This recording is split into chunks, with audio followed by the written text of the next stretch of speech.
नमस्कार साथियों, स्वागत है आपका अपना यूट्यूब चैनल जॉस जॉन जीतू में। आज हम जिस खबर पर चर्चा करने जा रहे हैं वो सीधे सीधे गांव की स्वच्छता, ग्रामीणों की सेहत और सरकार की जिम्मेदारी से जुड़ा हुआ है। जी हाँ दोस्तों, जिला जहानाबाद के 64 पंचायत के 852 वार्डों में पिछले कई दिनों से कचरा का उठाव पूरी तरह से बंद है। कारण क्या है? सफाई कर्मी अपनी मांग को लेकर अनिश्चितकालीन हड़ताल पर गए हैं। तो आइए जानते हैं यह समस्या खड़ी हुई जनता कितनी परेशान है और सरकार पर क्या असर पड़ने वाला। सारा इन्फॉर्मेशन, सारा जानकारी मैं आपको इस वीडियो में कवर करने वाले हैं।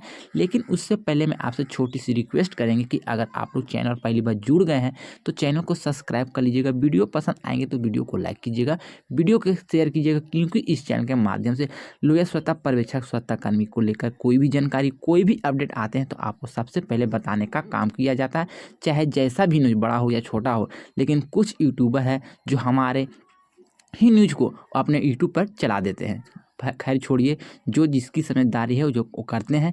मेरा जो काम है, आपसे रिलेटेड कोई भी जानकारी आते हैं तो सबसे पहले मैं आपको बताने का प्रयास करते हैं। तो चलिए, हमारे पीछे आप लोग देख पा रहे होंगे, यहाँ पर पेपर का लोगो भी दिखाई पड़ रहा है।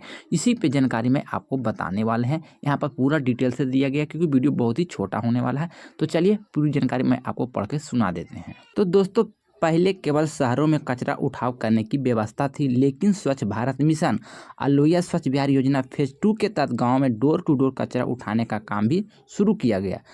हर घर को नीला और हरा बाल्टी दी गई।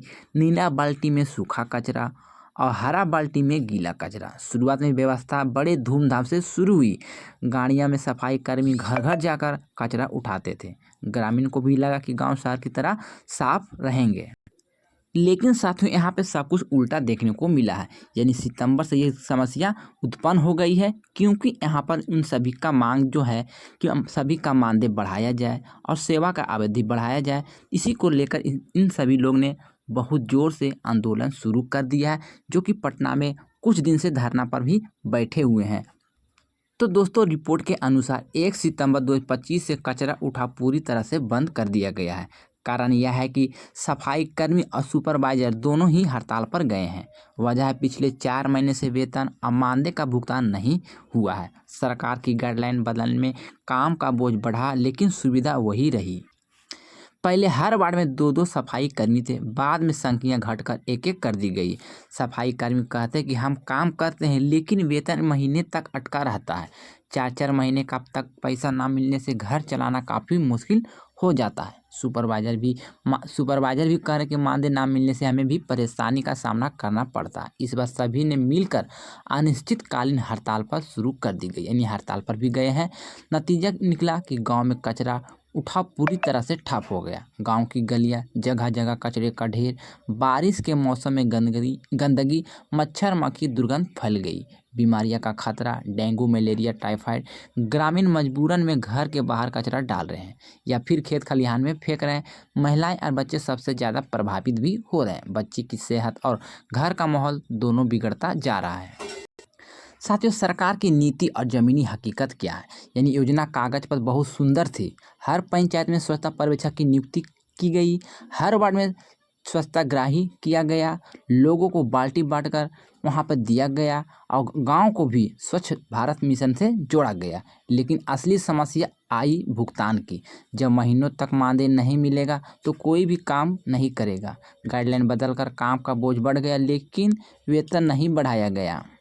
इसी सब समस्या को लेकर इन सभी ने अनिश्चितकालीन हड़ताल शुरू कर दिया। और आंदोलन और आवाज़ की समस्या क्या है, मैं आपको बता देते हैं कि आंदोलन जो हुआ कहाँ तक क्या बातें पहुंच चुकी है। तो दोस्तों, सफाई कर्मी कई बार प्रशासन से भी गुहार लगाए थे कि लेकिन समाधान ना मिलने पर इसने मजबूरन हड़ताल शुरू की है।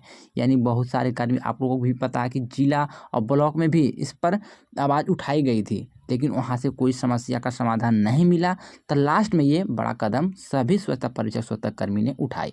उनका कहना है कि नियमित भुगतान हो, मानदेय बढ़ाया जाए, काम करने की स्थिति में सुधार आए। अब हड़ताल सबसे ज़्यादा परेशानी ग्रामीणों को झेलना पड़ रहा है। यानी कि दोस्तों, आगे क्या होगा? सरकार को तुरंत कदम उठाना होगा, मानदेय का भुगतान करे और बातचीत से मामला सुलझाए। अगर देरी हुई तो ग्रामीण और भी नाराज हो जाएंगे और सरकार के खिलाफ भी जा सकते हैं। स्वच्छ भारत मिशन की छवि खराब हो जाएगी और सबसे बड़ी बात कि ग्रामीण की सेहत पर भी दांव लग सकती है।